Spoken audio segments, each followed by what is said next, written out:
Magandang gabi po mga PO viewer.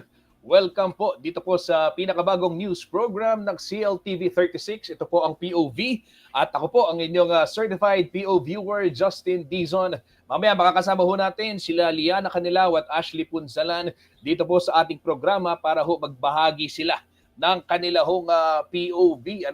Mga kabalen, kumusta ho kayo? Katatapos lamang ng pagharap natin sa bagyong Pipito. Samahan niyo po kami dito sa CLTV 36 sa paghahatid po ng mga balita na makatotohanan at impormasyon na may paggagamitan upang sa gayon po ay makapagdesisyon kayo ng tama sa inyo pong gagawin sa pang-araw-araw. Narito na po ang mga balitang dapat ninyong malaman ngayon pong araw ng Lunes, November 18, 2024. Ito ho mga kabalen, pinaghahandaan na raw ng city government ng San Fernando, Pampanga. Opo, itong posibleng epekto ng posibleng pagsasara ng Kalangitan Sanitary Landfill sa programa po ng syudad kaugnay ng waste management. Narito po ang report ni Liana Canilaw at Clark Development Corporation o CDC, kasama ang Business Conversion and Development Authority o BCDA. Kaugnay ito ng operasyon ng Kalangitan Sanitary Landfill sa Capas, Tarlac, ang pasilidad na tumatanggap ng mga basura mula sa mahigit 100 local government units sa North at Central Luzon. Matatandaan noong Hunyo sinabi ng CDC na hindi na marerenew ang lease agreement ng MCWMC dahil na rin sa development initiatives ng BCDA sa 100 hektaryeng lupain na sakop ng pasilidad. Samantala, matapos ang ilang araw na tigil operasyon nito lamang Oktubre, naglabas ng writ of preliminary injunction ng Regional Trial Court Branch 66 ng Capas, Tarlac at nagpatuloy ang operasyon ng MCWMC sa landfill. Sa kabila nito, naghahanda pa rin ng ilang alternatibo at intervention ng Syudad San Fernando, Pampanga sakaling tuluyan itong magsara. Siyempre, kasi anyang daramdaman tayo pa mo yung problemang yan, may gredita naman. Alata mong pigaga naman. Ayon kay City Environment and Natural Resources Central Chief Gemma Doble, sa kasalukuyan ay walang problema pagdating sa waste management sa Syudad San Fernando. Ang waste management sa City of San Fernando, maayos siya. I'm proud to say that we are always an awardee when it comes to the Regional Interagency Compliance Assessment and also a constant awardee in the implementation of environment programs and projects. So right now, we do not have problems when it comes to the implementation of the policy in the waste management, especially in solid waste, like the no segregation, no collection, and even up to the final disposal, which is, as per RA 9003, the final disposal should be at the engineered or accredited sanitary landfill. Aabot daw sa 120 to 125 tons ng residual waste ng syudad ang nadidispose araw-araw sa Kalangitan Sanitary Landfill. even with the Metro Clark as the final disposal, we have so many intervention made for the waste reduction. We do not have to worry because our conveyor will be installed. So our plan B is we will have our residual compartment on which the residual waste will be baled for the final disposal. Still, the final disposal is with the accredited sanitary landfill. Ini-inspect din daw ng Senro ang iba pang sanitary landfill facilities na nag-o-offer ng serbisyo. We have to check the facility if it conforms to the law under RA 9003 that the sanitary landfill should have the lining, it should have a leachate fund, it should have a precautionary measure not to pollute the land. Liana Canilaw, CILTV 36 News.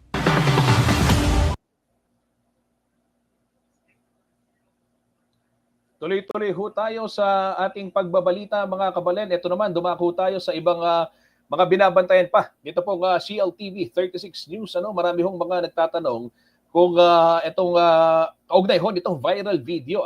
Dito pong nangyaring kung saan 5 katao po yung naatrasan ng sasakyan dyan ho sa bayan ng Bacolor, Pampanga habang nanonood ho sila dito pong street dance competition. At viral ho mga kabalen, ito pong videong ito kung saan nga makikita yung pag-atras po ng sasakyan na siya naman pong naging sanhi ng pagkaka-injure dito pong 5 manonood. At ayon po kay Mayor Dimandato ay nasa maayos na kondisyon na ho itong mga na-injure at hindi na raw nagsampa ng kaso yung pamilya ng biktima laban ho sa nagmamaneho nito pong sasakyan. Pakinggan ho natin ang pahayag ni Mayor Dimandato kaugnay ho ng balitang yan. Purong niya, then tinano rin ang anak. At tikit naman, they are 5 yata, ne? Pero kaya lugod naman nga pong alang makayang may nasakit. May nagasgas lang mo, at the same day, dinwala rin kayong ospital. So sabi ko ng police, demanda niya yan for reckless. So may stay aking presinto. Then after noong 10 p.m. yata na-release na rin. Kasi ang bisa mag-file kaso ulit ang pengari na rin anak. Sabi nila, ala namang matagula gastos. It's just a matter of 5,000 or how much makanita mo, panulungan po ang kay. Pero sabi ko, pining makanya na bagay kailangan, precautionary measures ka ng gawan. Ano naman pwedeng, sabi ko, pa-check-in driver, puta naman, ay qualified driver yun, puta. Alayang kapasidad magbaneho. Sinabi ko pinkarela, pa-check din driver. Adi naman. Sa mate, sabi na ako ng polis kinang ke, ng chiwa polis, adiya. Ika na akong paglalami, puta. Kung paano nung matutudyan ng makanan, magtaka pa, minungigit-mate ang video, ne? Minulong yung sakyan, kaya sinulong na. Sabi ko, makain normal, ito ako. Sinulong na yung sakyan. Kaya pa-detain tayo sinagli, pero uling nga na naman si pangkaso. At ang pengari, alalang interes magsampang kaso, so nirelease na mo rin. At kaya lugod naman nga pong alang dakaladami, elam makaing may nasakit yan tao, may nagasgas na rin nga.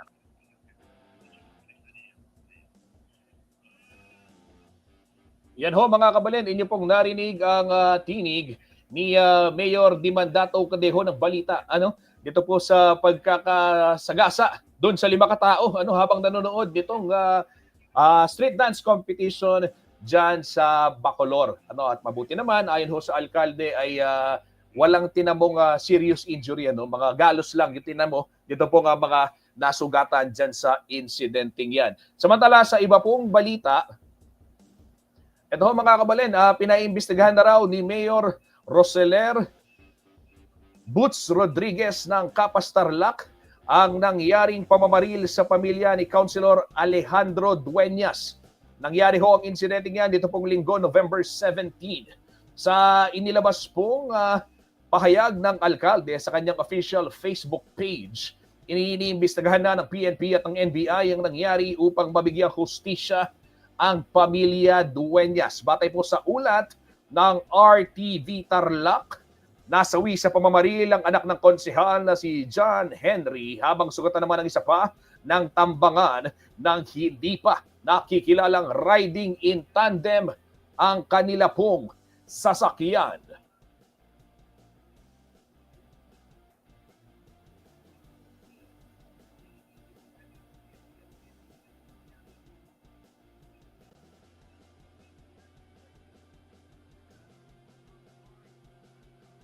Kabalen, isang mabilis na patalastas lamang po at magbabalik ang programang POV. Kasama po si Justin Dizon at ang buong puwersa ng CLTV 36 News.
Nagbabalik po ang programang POV. Ito ho mga kabalen, tuloy-tuloy ang ating balitaan. At dito ho sa lalawigan ng Aurora, na siya pong napuruhan nitong bagyo.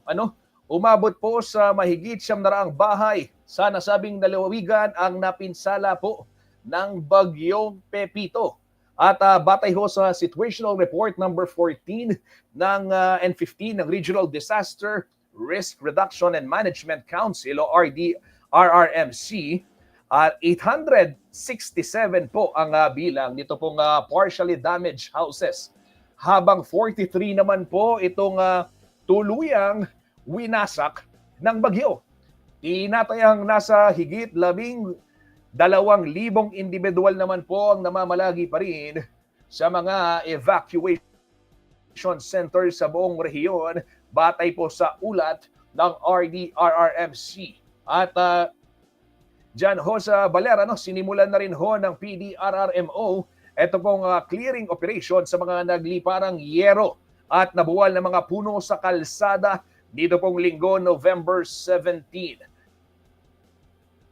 Yan ho ang latest update kaugnay ho nitong bagyo na sumira ho ng maraming kabahayan. Mga kabalen, dyan ho sa lalawigan ng Aurora. Sa mga darating na araw, susubukan ho nating makausap ito pong mga kaibigan natin mula sa PDRRMO Aurora dahil sa mga oras hong ito, busy pa ho sila sa rescue operations at nagpaabot na ho tayo ng paanyaya para po sila ay ating makapanayam. Naway nasa mabuti na hong kalagayan yung ating mga kababayan at mga karehiyon dyan po sa Aurora na siya pong naging sentro dito pong pananalasa ng bagyong Pepito.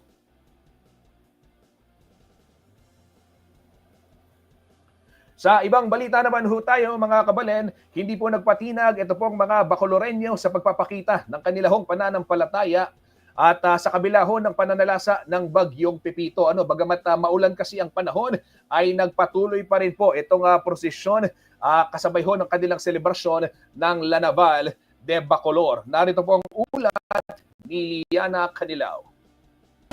Istaman masikan po yung paman ni Rodeni po kaya katamong kabalena a deboto kay Kim Bacolor, Pampanga at miyaliwa pang lugar king mabilog alabod Kapampangan. Po may patinag in karalang paman ng palataya o in karalang devotion at sula po Kenny at makisan metong po para king Lanaval procession.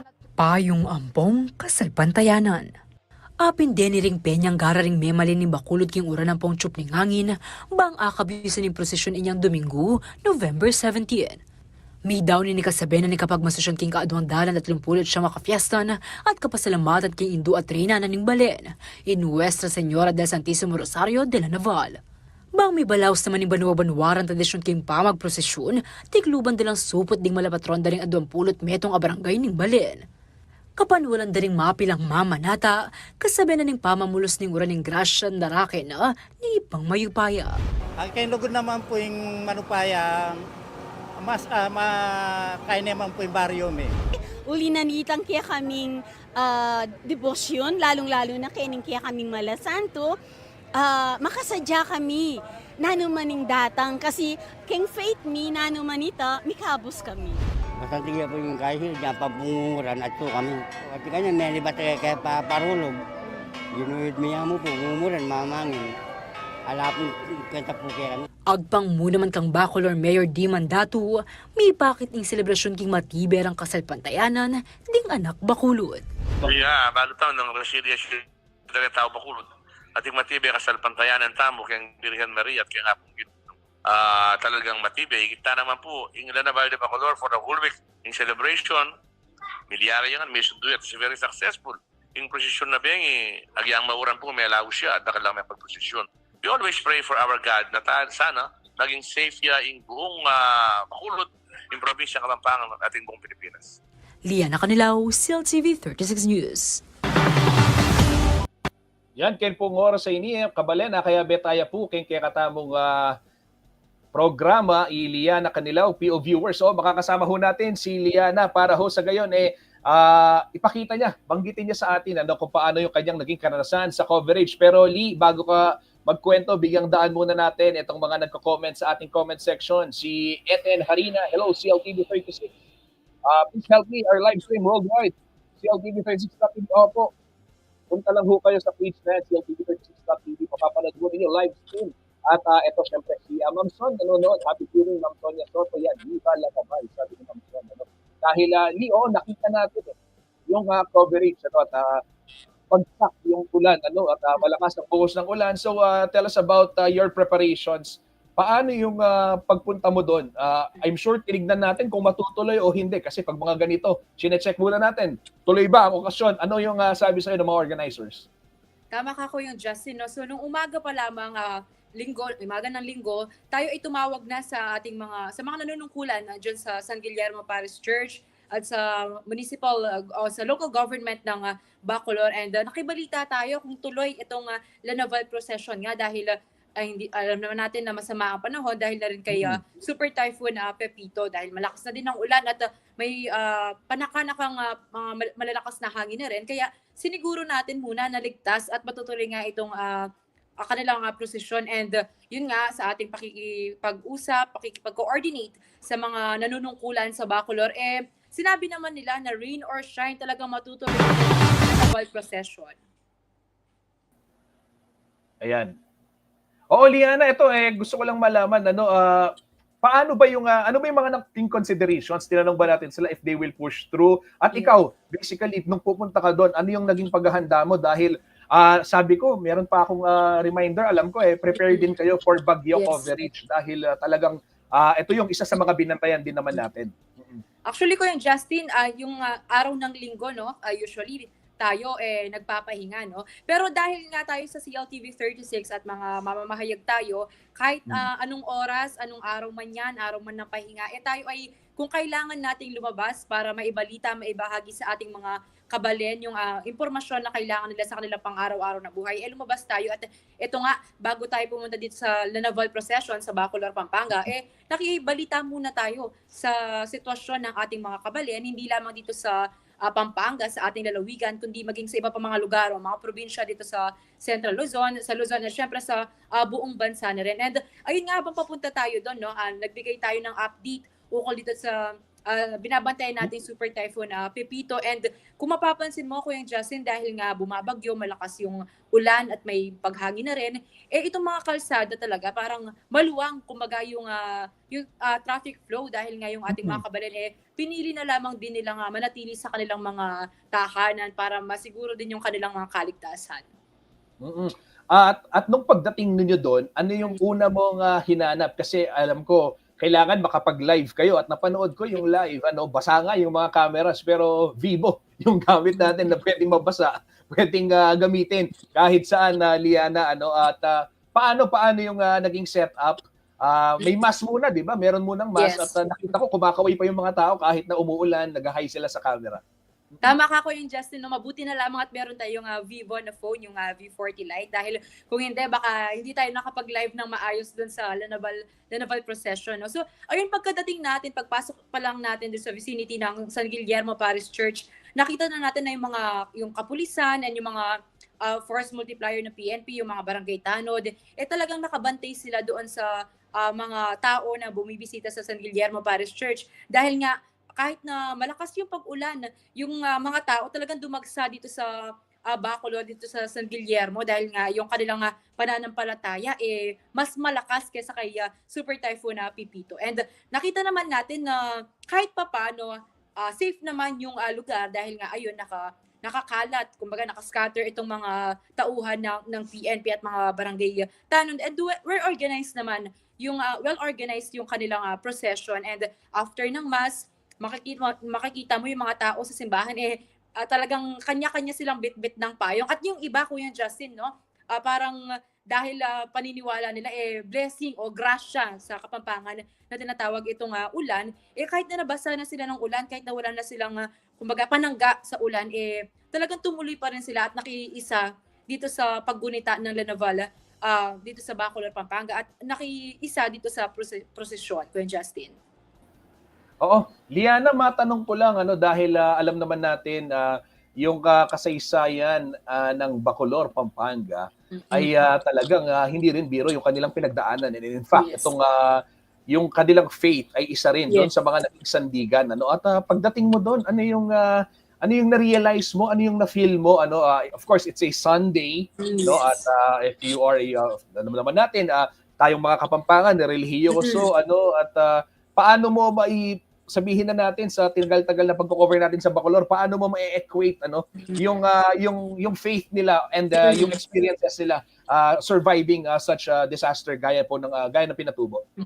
Tama ka, Kuya Justin, yung mga Kabalen, yung mga Kapampangan, in general, mga relihiyoso yan, pero pagpunta mo sa Bacolod, iba talaga yung pakiramdam, lalo na dahil umulan, malakas yung ulan. Actually, Kuya Justin, kahit na nakapayong tayo, hindi pa rin tayo nakaligtas dito sa mga malalaking butil, mga patak ng pag-ulan, so nabasa din tayo. Pero kahit wala yung pagod, yung hirap, dahil kung nakita mo lang talaga yung mga tao doon na kahit na umulan na, basa na sila, pero yung mga ngiti sa kanilang mga labi ay nandun pa rin. So ibig sabihin na hindi nila alintana kung ano man yung bagyo, yung unos na dumating o nandoon, sapagkat yung kanilang pananampalataya pa rin talaga yung kanilang pinanghahawakan. And of course, syempre nandiyan pa rin yung pasasalamat nila sa kanilang birhen na si Nuestra Señora de la Santísimo Rosario de la Naval at ang syempre pang mayupaya, sabi natin sa Kapampangan. Dahil nagpapasalamat sila dahil nga sa mga nakalipas na panahon na namang unos ang pinagdaanan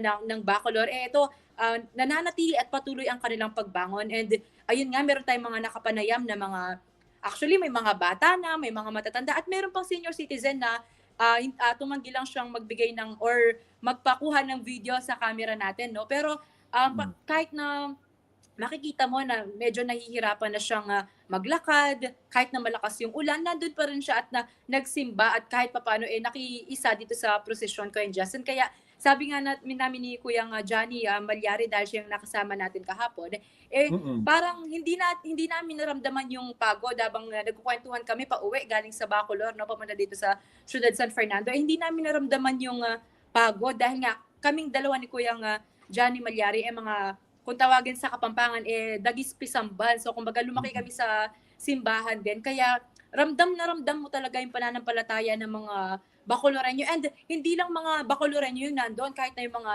taga-ibang mga lugar. Actually, meron nga ako mga nakita doon na mga taga-Candaba pa dumayo doon at nakiisa sila o tumulong sila sa pagtulak doon sa mga karo, dahil itong mga karong to mano-manong tinutulak ng mga tao. And ayan, nakikita natin si Kuyang Renato, no? So from their barangay daw hanggang sa San Guillermo, tinutulak lang nila itong karo, pero hindi sila napagod. Parang sabi pa nga, walang kwenta yung pagod sa amin dahil ito ay panata na namin, ito ay pananampalataya na namin taon-taon, sabi nila.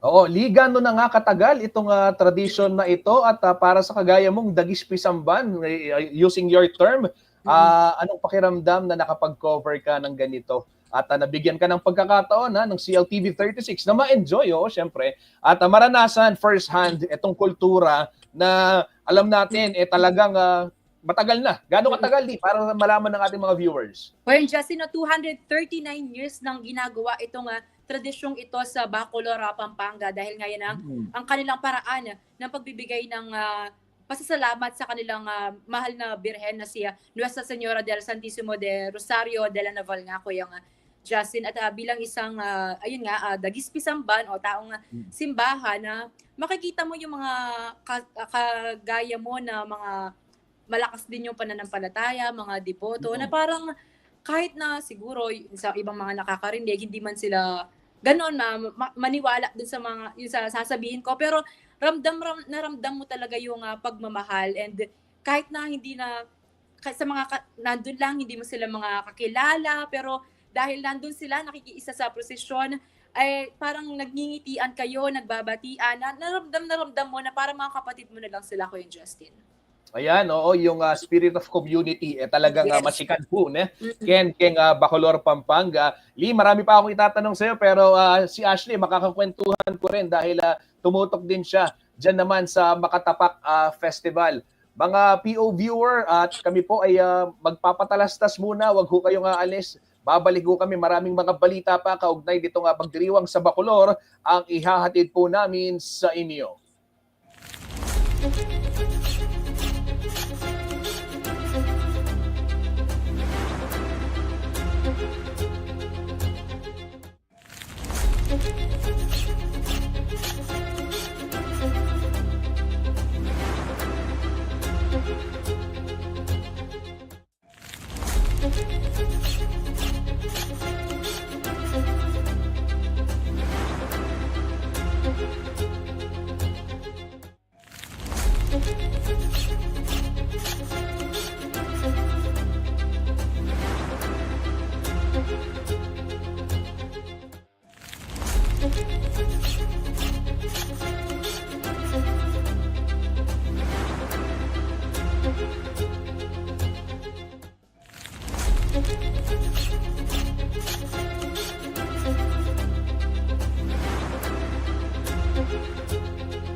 Magbalik niya po kabalen ng POV at ako po kaya kayong PO viewer. Opo, mga PO viewer, nakatutok po kayo dito sa ating programa, ang pinakabagong newscast ng CLTV 36. Ito po ang POV at tuloy-tuloy ho tayo sa ating pagbabalita. Ito hong Makatapak Festival.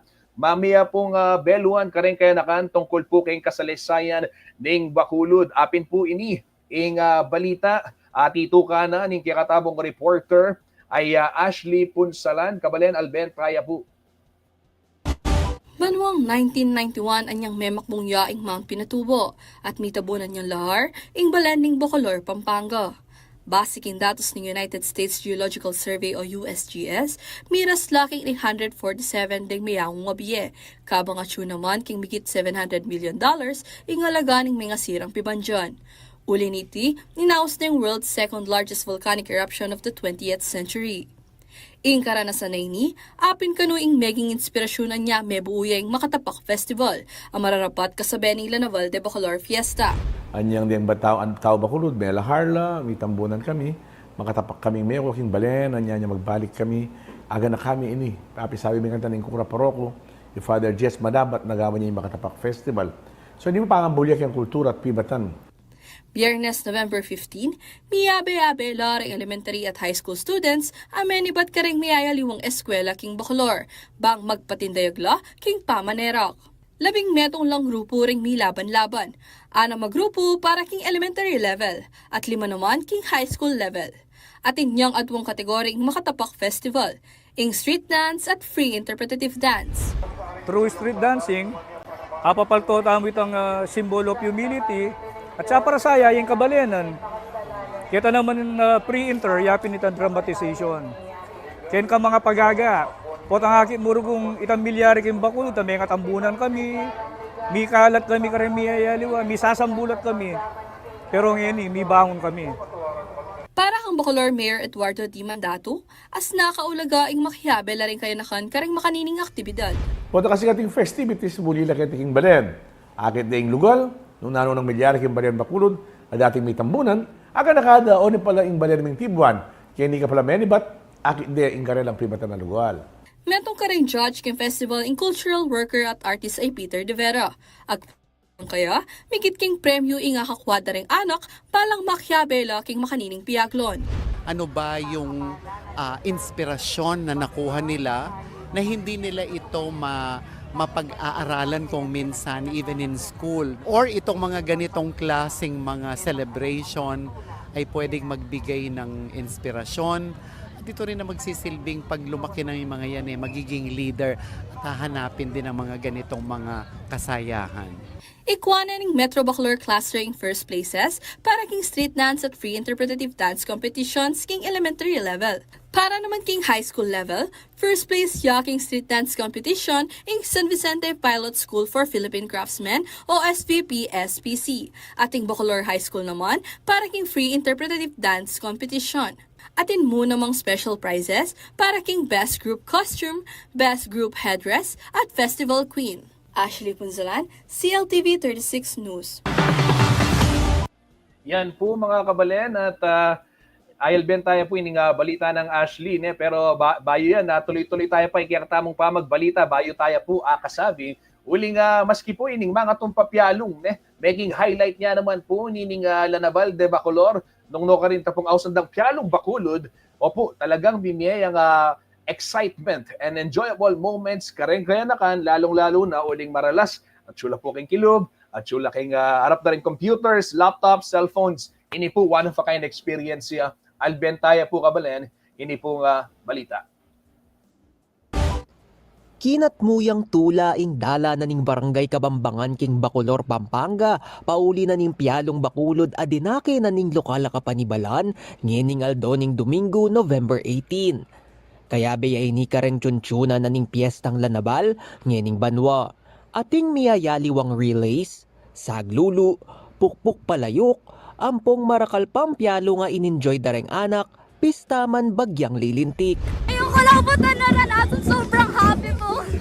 Inumpisan deking marano na parada ing Pialong Bacolod, bang mawarm up lapang bagyareng anak, kapamilatan dareng samsaman king libutad na ning parada. Sumangid na ning malulamabanwa, pauli na ning bagyong Pepito, sindude pamurin ing papyalong uling buring pututan ing banwa ng tradisyon para kareng anak. Magpasamsam kami, dumurot kami po king per kanto na ning kabalenan kaya di Bacolod. Ang pong bantang ay kahit na rin anak na mambuula kaya nito sa kalamang Pialong Bacolod. Bakanta po nga ranasan, damanan lang po rin Pialong minuna kanta. Ang pong akit na ngeni, kumanan niya kasigla, ing kabalenan ngeni. Ngeni ing kana mabanwa inabe ning Bacolor Mayor Di Mandato ing Pialong Bacolod king piyesta na ning Lanaval agagawan balang bulan na ning Nobyembre. Ana ning alkalde, metong yang masanting nga paralan ing ipakit kareng anak ngeni rem Pialong kanita king karelang balen, lakwas nat susubong ding kultura at kasalesayan ning Matuang Bacolor. Anya naman metong aldo na ning Lanaval Festival ing sinadjara bang pabren lang mamiyalong patingapon ding anak Bacolod. Kailangan gabulan tayong kultura, tabalo tayong katamang pibatan. At inayaan niyang anak tamo yung Pialong tamo. Naos tayo ng Pialong Bacolod. Anya niyang linukulok ng 2019 bilang alkalde. Kaya gumpisan tayo at every year tuloy-tuloy. At magaganapin ng abak na aldoning Lanabal, magumpisahin alas 6 ng abak, dumurot laking paglimbunan, at mamiyalong lakaybat hanggang alas 12 ring at panapon. Misusumangid lareng programa alinantang naning lokal kapanibalan bang pagselebra niya keng kilub naning limangaldo ing piyestang Lanaval amigumpisaan niya Miyerkules November 13. Agpangkang Vice Mayor Ron Dungka, metong yang pamagmasusi keng kultura ampong teta gandareng tao bakulod ing piyestang Lanaval. Nyaning banwa, pegsadyan de kanong ibeka rin kayanakan ing talwing aldo naning kapiestan. Ang mga kabataan ngayon, nakikita mo, nasa cellphone, no, nasa iPad. So ito ay pagpapakita na meron palang ganitong klaseng larong Pinoy. Sabi nga nila, no, na pwedeng gawin sa umaga at sa hapon. No? King kapamilatan dareng mga tuwang piyalong emo kultura na ning Balen Bacolor ing kinabye, uling pati na rin ning mabula sa pangangatawan dareng anak keti. Ing takbangay ni naning lokala kapanibalan, babalik to reng anak kanitang simple pa ing bie, nung nuka rin aso kadyang masaplala ing meto nga Balen, King Kayli, ampong tula, dareng anak kamamyalungan, King Kilwal. Hindi ko papuwaran nasan ni! Sikat na ako! Lizan Morten, CLTV 36 News. Yan ho mga kabalen, nating nakita ito hong highlights ning Pialong Bacolod at makakasama ho natin sa ating programa, makakausap natin ngayon ang ating reporter na si Ashley Punsalan na nag-cover din itong iba't ibang kaganapan. Ashley, may audio dyan, may feedback. Meron naman po. Hindi, okay. Pero meron kang audio, may maingay, may loud noise. Baka, yan. Nag-feedback. Hello po? Yan. Okay na po? Meron pa din. Meron pa din, may feedback eh. Yan. Kaso nakamute ka. Nawala ka. Hello yan, po. Okay. Hello po, mga PO viewers. Hello po, yan. Yan. Okay, sige Ashley, kwentuhan mo ako. Ikaw, gusto ko lang malaman, ikaw ba ay nakapaglaro sa kalsada? Nung ikaw ay kabataan mo? Opo, mamiyalong, nakapaglaro po ako ng piko, ganyan, na patintero. Pero yung mga mas traditional na laro, madalas hindi ko Oo. Ito tanong ko, wait lang, merong noise eh. Kailangan ayusin lang natin yung noise. Okay, sound check, test mic. Ayan. Parang sa inyo parang sa'yo. Teka lang, tatanggalin kita, ibabalik kita, Ashley Babalik ka ulit, teka lang. Ito mga kabalan yan, pinaalis ko si Ashley at babalik ko siya dahil, sila yung, ikaw yung merong something sa audio. Anyway, balik natin, ayan. Isa pa. Okay, unmute mo yung mic. Hello po. Hello. Yan, okay. So sige, Ashley, kwentuhan mo kami. Ano yung naging karanasan mo dito sa pagko-cover, lalong-lalo na yung Makatapak Festival na isa dito sa mga matatandang tradisyon ng ating lalawigan Pampanga? Nung una po, nung karating po namin doon, nakita ko na sobrang daming tao, sobrang daming especially mga bata. At saka hindi lang yun, makikita mo talaga yung suporta ng mga ng LGU ng Bacolor. Kasi kumpleto sila doon. Tapos mga parents ng mga participants dun sa yung mga sasayaw sa street dance, nandun din sila. Mga teachers, full force talaga yung support nila. Tapos, habang sumasayaw sila, nakakapangilabot kasi kamukha ni Lee, isa din po akong Dagis Pisamban. Lagi ko din po kay Pisamban. Parang binalik ako dun sa experience ko, dun sa nung dating nakikipag-participate din ako sa mga ganun sa amin. Nakakapangilabot panoorin na yung mga kabataan doon. Very active sila para sumali sa mga ganito, sa mga kaganapan sa piyesta nila. Tsaka alamin talaga kung ano yung kultura nila, tsaka yung history ng Balen po nila.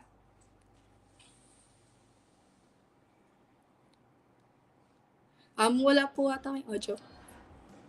Ayan, okay. Ashley, itong mga ganitong kaganapan kasi gaya nga kanina, sabi ay ang layon talaga is ibalik yung kabataan doon sa kultura, matutunan. Okay, nawala ho si Ashley, mga kabalen. Ayan, yung sinasabi ko. Oo. Sige ho, tayo magbe-break muna. Dahil nawala po sa connection si Ashley, Ashley Punsalan. Pero sa atin ho pagbabalik, sisikapin nating tanungin pa siya ng ilang mga bagay kaugnay ho ng kanyang karanasan dito ho sa pagko-cover ng Makatapak Festival. At meron din ho akong good news sa inyo kaugnay naman dito pong presyo ng produktong petrolyo. Huwag ho kayong aalis mga PO viewer at samahan niyo muli si Kuyang Justin dahil saglit lamang ho kami magpapatalastas dito ho sa inyong paboritong news program, ang POV.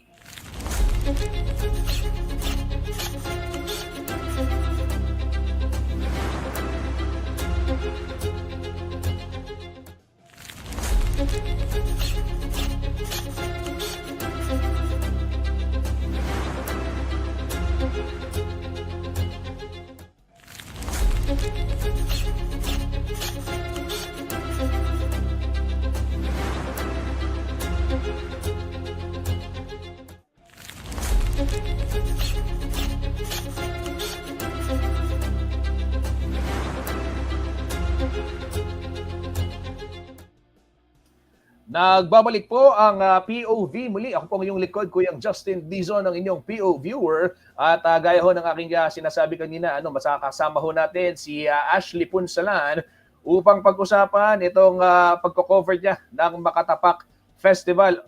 Ash, kanina nabanggit mo, ikaw ay isa ring aktibo nagsaserve sa inyong simbahan sa bayan ng Apalit. At ikaw, every time na makikita mo yung mga ganitong kabataan, anong nararamdaman mo at anong naiisip mong magiging future nitong ating mga kabalen, itong mga kabataan na kagaya mo minsan din lumahok sa mga ganitong kaganapan sa kanilang mga bayan, no? Una sa lahat, parang nakakamiss po na makipag-participate sa mga ganitong activity, lalo na sa balen.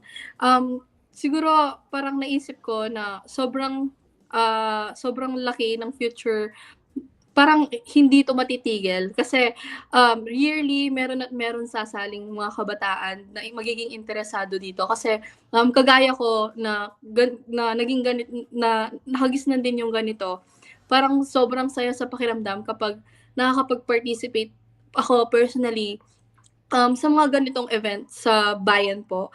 Kaya siguro sure ako, parang makikita mo talaga na hindi to magpapatuloy yung tradisyon na to, hindi siya matitigil kasi lalo na kung naging inspired yung mga kabataan pang nakakakita ng mga ganitong happenings sa balen nila, parang gusto din nilang gayahin to, or meron mga mas bata pa na iisipin na kapag kalaki ko, gusto ko din sumali sa mga ganito. Kaya sure po na malayo pa yung mararating na itong Makatapak Festival po.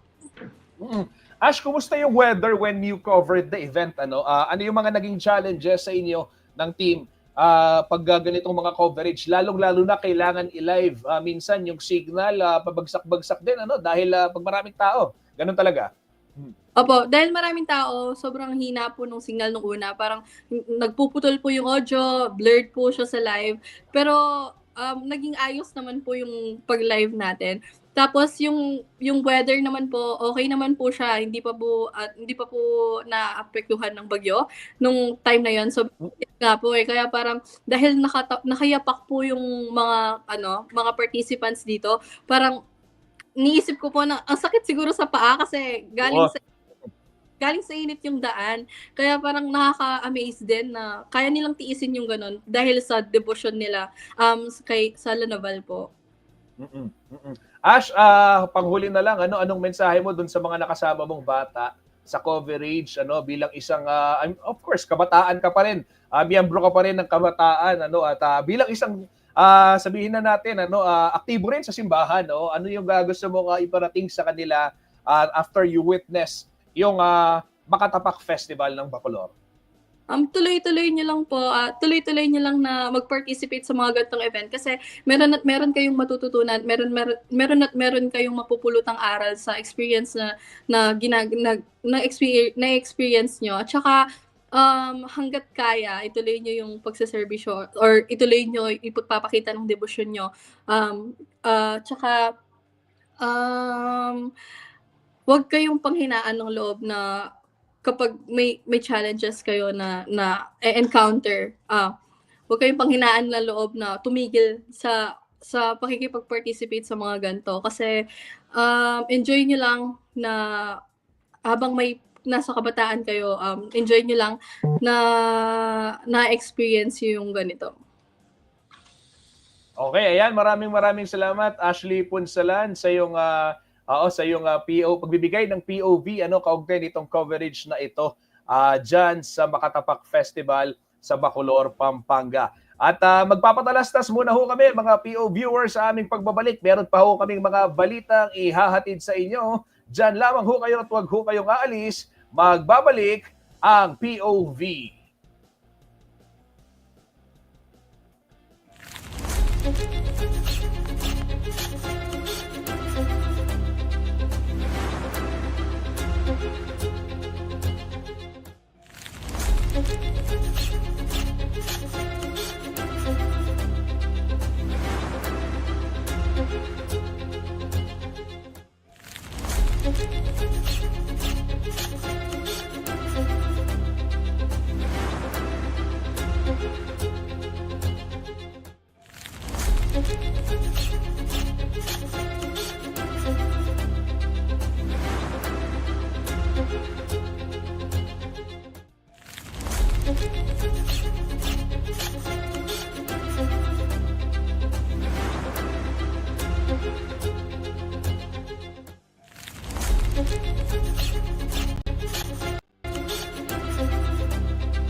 Nagbabalik po ang POV at muli kasama ho ninyo ang inyong PO viewer Justin Dizon dito ho sa pinakabagong news program ng CLTV 36. Kabalen, eto ho, balita muna tayo. Yan. Oo, ay ipatutupad po ng mga oil firms ang rollback sa presyo ho ng mga produktong petrolyo ngayon Martes. November 19. Ayan, good news po yan. Abot po sa 0.75 o 75 centavos ang itatapyas dyan ho sa presyo ng kada litro ng diesel habang 85 centavos naman ang bawas sa gasoline.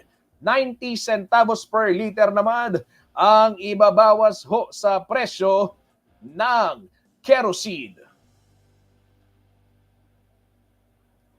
Yan ho mga kabalen ang oil price rollback na update ho namin sa inyo.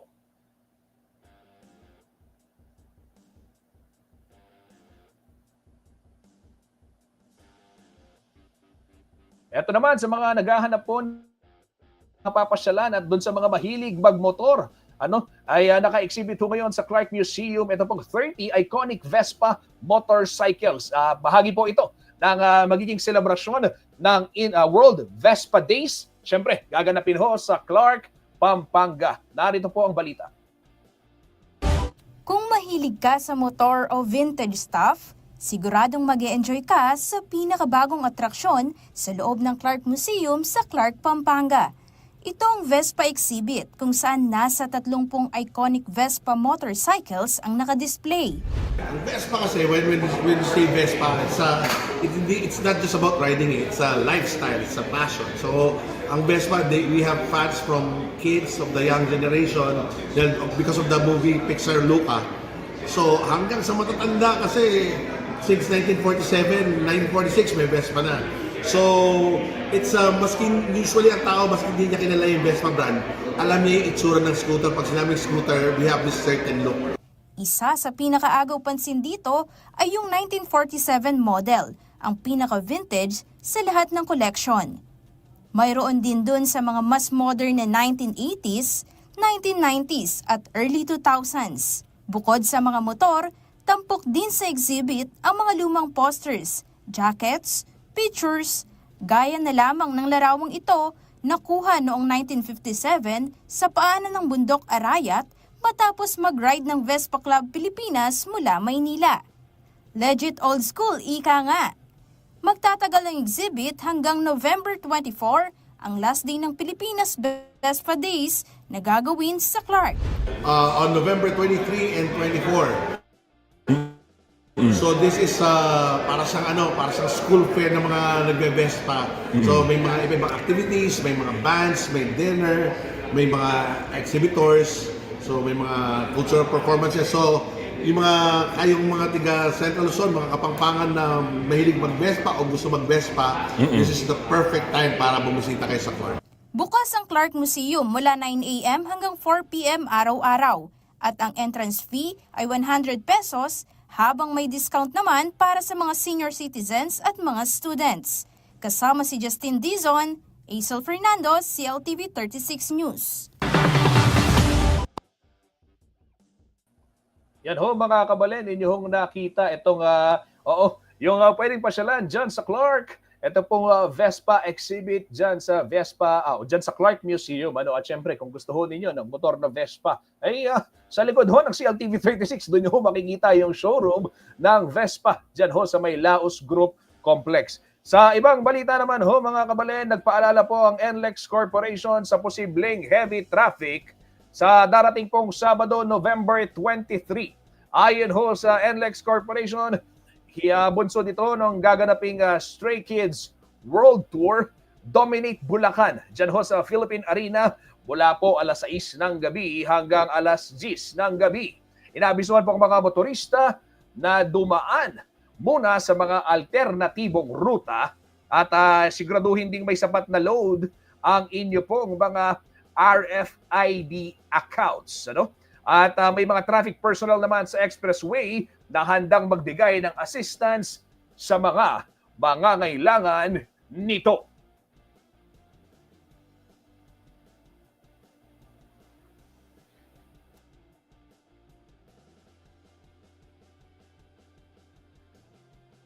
Palen, alas 6:11 na ho ng gabi at ako'y magpapaalam na mga PO viewer. Maraming salamat po sa pagsubaybay sa Point of View, ang pinakabagong programa ng CLTV 36 News.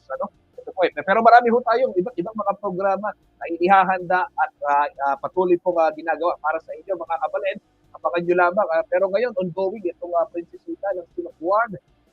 Ayan, siyempre, ihahatid po yan live na live ng CLTV 36 sa inyo. At kung mayroon po kayong nais ipa-POV o ibahagi po ninyo yung inyong POV, at bukas po ang CLTV 36. Papalabas po natin yan dito sa ating programa. Basta dumaan po sa mga verification process natin. Mag-message lang ho kayo sa CLTV 36 News page upang maibahagi natin sa iba pang mga manonood ang sarili ninyong POV. Ayan ho mga kabalen. At bukas magkita-kita tayo parehong oras. Maraming salamat po sa pagsama sa CLTV 36 News. At syempre, ito po yung mga balita na amin pong nakalap at syempre yung karanasan sa likod ng camera na ibahagi rin po namin sa inyo, mga PO viewer. Maraming salamat po at mag-ingat po tayo lagi. Follow nyo lang ang CLTV 36.